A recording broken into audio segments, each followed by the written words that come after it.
अस्सलामुअलैकुम विद्यार्थी मित्रों, હું બિલકિસ મોહમ્મદ નદની આપ સર્વે વિદ્યાર્થીઓનું ધોરણ 9માં હાર્દિક સ્વાગત કરું છું.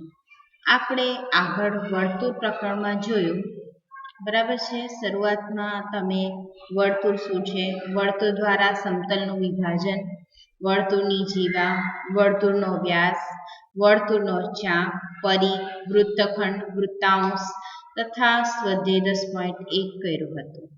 હવે આપણે આગળ વધીએ કે જીવા એ કોઈ બિંદુ આગળ આંતરેલો ખૂણો. તો વિદ્યાર્થી મિત્રો, મેં અહીંયા પીપીટી એટલા માટે લીધી છે કારણ કે તમે અહીંયા આકૃતિ દ્વારા સરળતાથી સમજી શકો. હવે ધ્યાન આપો કે રેખાખંડે બિંદુ આગળ આંતરેલો ખૂણો એટલે શું. તો તમને અહીંયા આકૃતિ દેખાય છે, જુઓ. તો જે આકૃતિમાં રેખાખંડ PQ છે, શું છે? રેખાખંડ PQ, અને બહારનું બિંદુ શું છે? બહારનું બિંદુ R છે. તો PR જે છે, PR અને QR દોરવાથી આપણને શું મળે છે? તો કે PRQ. હું તમારો એ લઈ લો.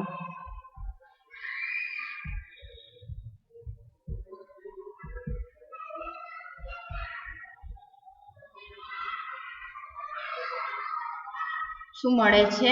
PRQ. બરાબર. તો તમે એ જોઈ શકો છો કે PRQ મળે છે, જેને શું છે?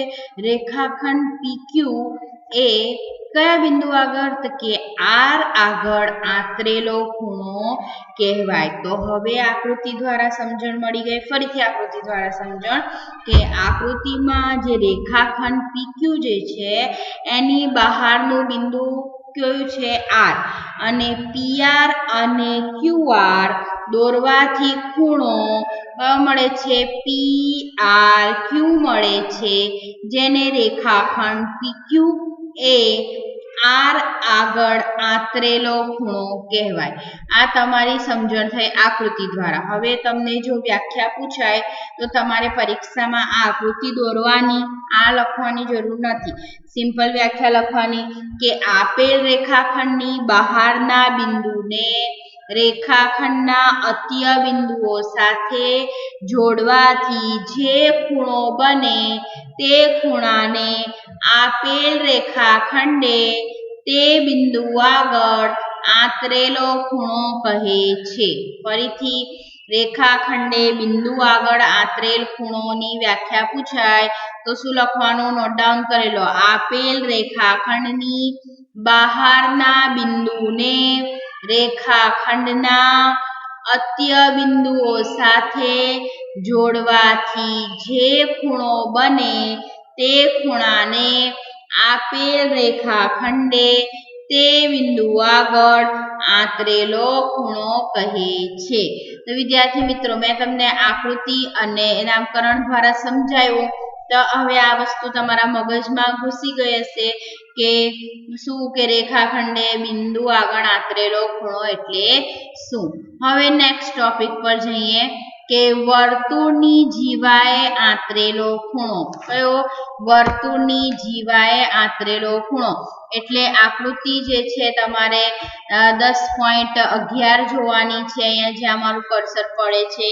તો વર્તુળની જીવાએ આંતરેલ ખૂણો એટલે શું?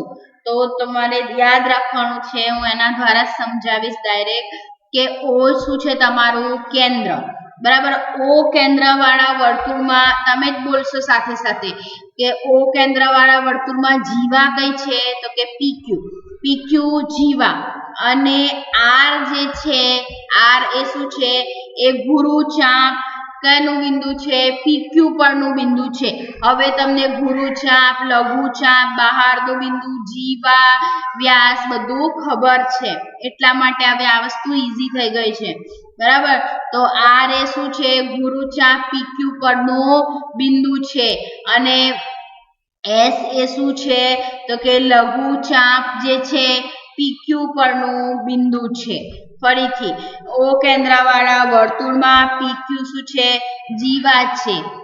R એ ગુરુચાપ PQ પરનું બિંદુ છે અને S એ લઘુચાપ PQ પરનું બિંદુ છે. તો વિદ્યાર્થી મિત્રો, અહીં તમે જોશો તો ખૂણો POQ એટલે આ જો નાનો એ દેખાય છે POQ એ જીવા PQ એ કેન્દ્ર O આગળ આંતરેલો ખૂણો છે. ફરીથી કેન્દ્ર O આગળ આંતરેલો ખૂણો કયો છે તો કે ખૂણો POQ એ જીવા PQ એ કેન્દ્ર O આગળ આંતરેલો ખૂણો છે.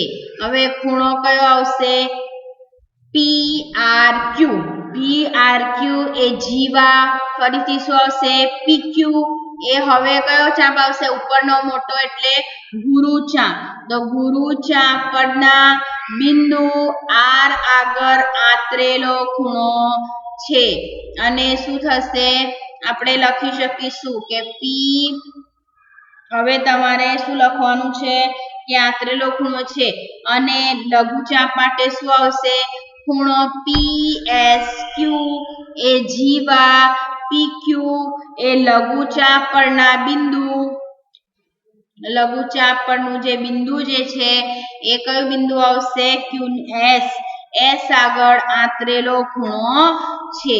તો વિદ્યાર્થી મિત્રો આ થઈ તમારી વર્તુળની જીવાએ આંતરેલો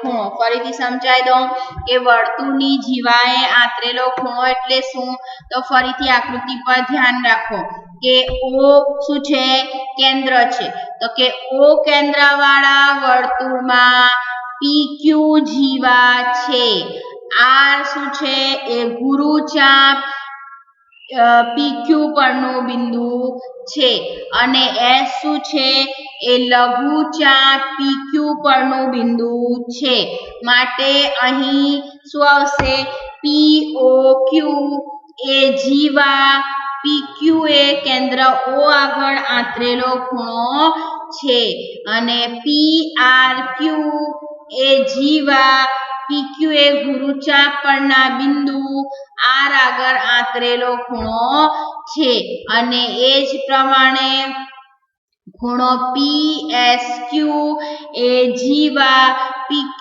એ લઘુચાપ પરના બિંદુ S આગળ આંતરેલો ખૂણો છે.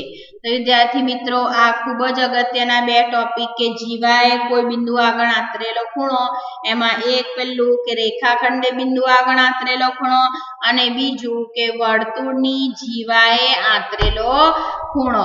હવે તમારા માટે આ વર્ષે તમારા સિલેબસમાંથી ઘણું બધું ઓછું કરી દેવામાં આવ્યું છે એ મુજબ તમારા પ્રમેય 10.1 જે છે એની ફક્ત પ્રૂફ સ્ટેટમેન્ટ જ કરવાનું છે તમને કોઈ પણ પ્રૂફ નથી બરાબર એટલે કે કોઈ પણ સાબિતી નથી તો તમારે પ્રમેય 10.1 નું સ્ટેટમેન્ટ એટલે કે વ્યાખ્યાન યાદ રાખવાનું છે કે વર્તુળની સમાન જીવાઓ વર્તુળના કેન્દ્ર આગળ સમાન ખૂણા આંતરે છે. તમે અહીંયા જોઈ શકો છો કે વર્તુળની જે સમાન જીવાઓ છે એ વર્તુળના કેન્દ્ર આગળ કેવા ખૂણા આંતરે છે સમાન ખૂણા આંતરે છે.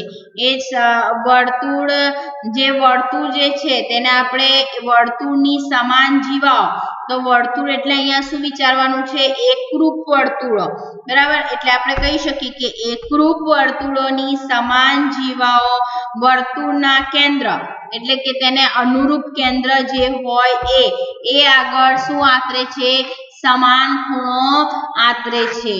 એ જ પ્રમાણે આપણે જોઈએ પ્રમેય 10.2 શું કહે છે કે જો વર્તુળની બે જીવાઓ કેન્દ્ર આગળ સમાન ખૂણો આંતરે તો તે જીવાઓ સમાન છે એટલે કે ઉપરના પ્રમેય 10.1 નું શું છે પ્રતિપ્રમેય છે. ચાલો સમજી લો કે જો વર્તુળ એટલે કયા વર્તુળોની અહીંયા વાત કરી છે સમાન વર્તુળ. કેવા વર્તુળ સમાન વર્તુળ. તો જો સમાન વર્તુળોની બે જીવાઓ કેન્દ્ર કયું કેન્દ્ર આગળ કીધું એ પ્રમાણે એને અનુરૂપ કેન્દ્ર આગળ સમાન ખૂણો આંતરે તો તે જીવાઓ કેવી છે સમાન છે. તો વિદ્યાર્થી મિત્રો આપણે ઉપરના ઉપરોક્ત બંને પ્રમેય એકબીજાના કયા પ્રમેય થયા પ્રતિપ્રમેય થયા. તો આપણે અહીંયા કહી શકીએ કે જે AB બરાબર શું થાય CD થાય જો AB બરાબર CD આપેલું હોય તો આપણે AOB બરાબર COD આપેલ હોય તો આપણે લખી શકીએ કે AB બરાબર CD સાબિત થાય તો આ તમને શા માટે એવો પ્રશ્ન પૂછેલો છે તો ફરીથી સમજાવી દઉં કે જો તમને AB બરાબર CD આપેલ હોય તો AOB બરાબર COD સાબિત થાય અને જો AOB બરાબર COD આપેલા હોય તો AB બરાબર CD સાબિત થાય તો વિદ્યાર્થી મિત્રો અહીંયા સ્વાધ્યાય 10.2 જે છે એ તમને સિલેબસમાં નથી ચાલો હવે આપણે આગળ જઈએ કે કેન્દ્રમાંથી જીવા પર દોરેલો લંબ તેમાં પણ ફક્ત પ્રમેયના સ્ટેટમેન્ટ જ જોવાના છે કે ભાઈ પહેલું સ્ટેટમેન્ટ વર્તુળના કેન્દ્રમાંથી જીવા પર દોરેલો લંબ જીવાને દુભાગે છે તો તમારે વસ્તુ યાદ રાખવાનું છે અહીંયા તમને પ્રવૃત્તિ બતાવેલી છે કે શું છે કે વર્તુળના કેન્દ્રમાંથી જીવા પર દોરેલો લંબ જીવાને દુભાગે છે એટલે બે સરખા ભાગ કરે છે બરાબર હવે જોઈએ પ્રમેય 10.4 વર્તુળના કેન્દ્રમાંથી પસાર થતી રેખા જીવાને દુભાગે તો તે રેખા જીવાને લંબ છે ફરીથી વર્તુળના કેન્દ્રમાંથી પસાર થતી જે રેખા છે એ જીવાને દુભાગે તો તે રેખા શું હોય જીવાને લંબ છે એટલે કે ઉપરોક્ત પ્રમેય શું છે બંને પ્રમેય એકબીજાના પ્રતિપ્રમેય છે વિદ્યાર્થી મિત્રો હવે આપણે એક અગત્યનું પરિણામ યાદ રાખવાનું છે કે વર્તુળની જીવાનો લંબ દ્વિભાજક વર્તુળના કેન્દ્રમાંથી પસાર થાય છે હંમેશા શું હોય કે વર્તુળ જે છે એની જીવાનો લંબ દ્વિભાજક અહીંયા તમને સાબિતી આપેલી છે એના દ્વારા ખ્યાલ આવી જાય પરંતુ તમારે ફક્ત અગત્યનું પરિણામ કરીને યાદ રાખવાનું છે કે વર્તુળની જીવાનો લંબ દ્વિભાજક વર્તુળના કેન્દ્રમાંથી પસાર થાય છે હવે આપણે જોઈએ 10.5 ત્રણ બિંદુઓમાંથી વર્તુળ તો વિદ્યાર્થી મિત્રો આપણને ખબર છે કે આપેલ એક બિંદુમાંથી પસાર થતા શું થાય અસંખ્ય વર્તુળ મળે તે જ રીતે આપેલ બે બિંદુમાંથી પસાર થતા પણ શું મળે અસંખ્ય વર્તુળ મળે તમે ક્યારેક ભાતચિત્ર દોર્યા હશે 8મા ધોરણમાં હવે અથવા ચિત્રકામમાં તમને મક્કાસર આવું શીખવાડશે કે જુઓ અહીંયા કેન્દ્ર કયું છે અહીંયા કેન્દ્ર ફક્ત એક જ છે તો તમે જોઈ શકો છો કે એક બિંદુ જે છે એમાંથી પસાર થતા આપણે કેવા ઘણા બધા વર્તુળો દોરી શકીએ છીએ અને તે જ રીતે અહીંયા બિંદુ કેટલા છે 2 છે તો આપેલ બે બિંદુમાંથી પસાર થતા પણ આપણે અસંખ્ય વર્તુળો મળી શકે છે એક પ્રમાણે હવે આપણે આગળ જોઈએ પ્રમેય 10.5 શું કહે છે કે આપેલ ત્રણ અસમરેખ બિંદુમાંથી એક અને માત્ર એક જ વર્તુળ પસાર થાય છે એટલે આ વસ્તુ યાદ રાખવાની છે કે આપેલ ત્રણ અસમરેખ બિંદુમાંથી શું થશે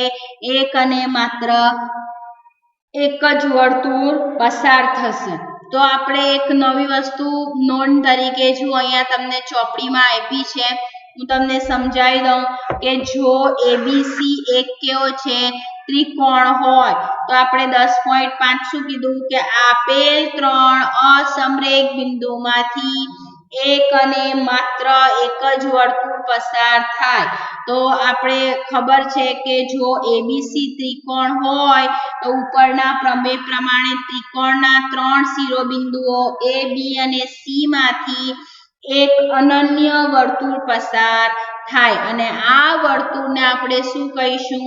ત્રિકોણ એબીસી નું પરિવૃત્ત અથવા તો પરિવર્તુળ કહીશું. એટલે તમારે આ શબ્દો યાદ રાખવાનો છે કે પરિવૃત્ત અથવા તો પરિવર્તુળ કોને કહેવાય? તો યાદ રાખો વિદ્યાર્થી મિત્રો કે જો એબીસી એક ત્રિકોણ હોય અને ઉપરનો પ્રમેય આપણે જોયો કે આપેલ ત્રણ અસમરેખ બિંદુમાંથી